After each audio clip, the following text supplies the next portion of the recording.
Scuba. Scuba? Yes, why? Are you sleeping? Shh. Oh, I guess you are. No, no, Diane, hiding. You're hiding. Oh, you must be playing hide and seek. No, no, they's looking for me. Oh, who's looking for you? The DFO. The DFO? The Department of Fisheries? Yeah. Oh, why are they looking for you? Because I was fishing for salmon. And it's not salmon season. That's right. Oh, so you're hiding. Yeah. Don't tell anybody. You know what, Scuba? In our story today, there was someone else who was hiding. From the DFO? No, they were hiding from God. Oh. Well, where was he hiding? Well, we'll get to that in a second, but his name was Jonah. And you know, Jonah was a prophet of God. And God had told Jonah he wanted him to take a message to the Ninevites. Ninevites? Oh, they sound kind of dangerous. Well, they might have been, but the Ninevites, they were from a city called Nineveh. And they were very wicked. And so much so that God wanted Jonah to warn them that if they didn't stop what they were doing and turn from their wicked ways to God, he was going to destroy them. Oh dear, it sounds serious. Yes, it does. So instead of doing what God told him to do, Jonah went and hid.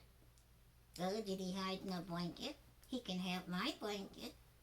No, he didn't hide in a blanket. In fact, he went in the opposite direction.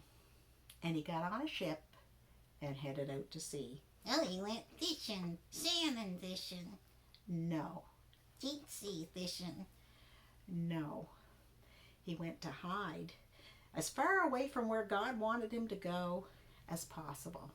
In fact, he went down into the belly of the ship and he fell asleep. Oh.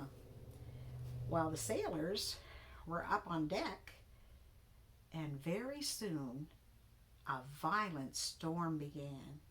Uh-oh. It was so bad it tossed the ship to and fro. It was bashed around by the waves, and the waves were coming over the deck, and the sailors were so afraid they started throwing things overboard, cargo that they didn't need. They wanted to lighten the ship. Well, this sounds pretty serious. Yes. And you know, they were so desperate, they could only think of one thing left to do. I know. What? Take out their fishing poles and go fishing. No. They were so desperate, they started calling on their gods to save them. And the captain, well, he looked for Jonah and didn't see him, so he went down inside the ship and he found him, sound asleep, and he said, "Why are you sleeping? Wake up, call on your God to save us. We're going to drown. Our ship's going to go down." And so Jonah came up on deck and he could see how serious everything was, and it didn't take long for them to figure out that Jonah was the cause of all this, because Jonah told them. He told them that he served the one true God, the creator of the heavens and the earth and the sea, and he had chosen to disobey God. Uh-oh. And that's why there was a storm. And so Jonah said to them, "The only solution is you need to throw me overboard." Well, they didn't want to do that. They thought that would make God angry. But Jonah pleaded with them. He said, "That's the only answer, or this ship's going to go down." And so, kind of against their will, they threw Jonah overboard. Well, can Jonah swim? I hope he can swim. Did he have a life jacket? Well, I don't know if he had a life jacket. I don't think so. But they threw him overboard. And you know, immediately, the Bible tells us, the storm stopped. And those men on the ship, they believed that Jonah's God was the one true God, and they worshipped him. Well, what about Jonah? Where's he at? Jonah? Well, Jonah went down into the water, and God prepared a big fish.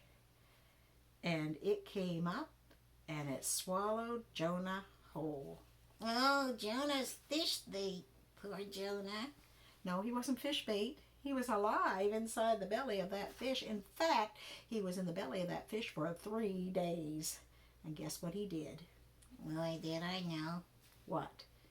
I think he was really sad because of what he had done. Well, he was. And he asked God to forgive him. He thanked God for saving him from drowning. And you know, he said he'd even be willing to go to Nineveh. And on the 3rd day, that fish came up to the shore and he spit out Jonah right onto the beach. Oh, I did. Jonah stunk really bad. Yes, he probably did. And he was probably all slimy and covered with stomach juice. And he probably looked a sight, but he went to Nineveh and did what God asked him to do. And the people of Nineveh turned to God. And that brings us to our question today. Our question is, where is God? And you know that Psalms 139 verse 7 says, where can I go from your spirit, or where can I go from your presence? If I ascend into heaven, you are there. If I make my bed in the depths, behold, you are there. God is everywhere, boys and girls. There's no limit to where God is. He's everywhere. There is no place we can go from his presence. You know, Jonah learned that. Even though he tried to run away from God, God was with him on the ship. God was with him in that whale. God was with him when he went to Nineveh. And you know, sometimes we need to remind ourselves of our great big God. We are never alone. And you know, God doesn't give up on us either. Jonah disobeyed God. God wasn't happy with him. And yet God forgave him, just like he did the Ninevites. God is one great big God who loves us, and he'll never leave us.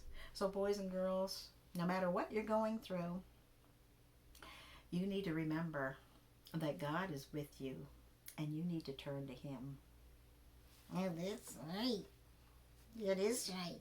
That is right. Yeah. So say goodbye, Scuba. Oh, goodbye, Scuba. Where am I going?